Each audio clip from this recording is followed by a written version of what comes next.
Israeli জিম্মিদের মুক্তির ঠিক একদিন পরই ৫ জন ফিলিস্তিনিকে গুলি করে হত্যা করেছে দখলদার ইসরায়েল।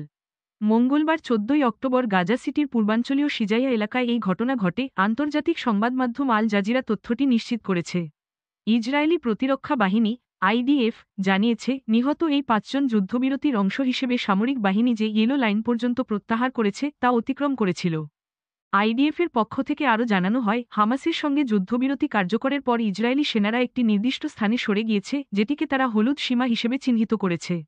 তবে সাধারণ মানুষের জন্য এই সীমা কোথায় তা বোঝার কোনো সুস্পষ্ট উপায় নেই। ইসরায়েলি সেনারা দাবি করেছে, গাজা সিটির সেজায়া এলাকায় কিছু ফিলিস্তিনি তাদের দিকে এগিয়ে আসে।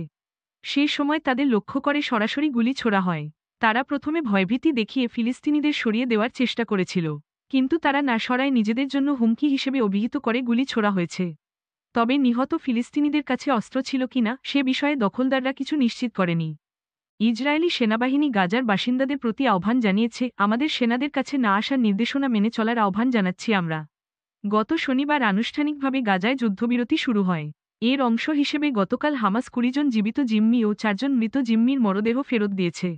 অপরদিকে দখলদার ইসরায়েল ২,০০০-এর বেশি ফিলিস্তিনি বন্দীকে মুক্তি দিয়েছে।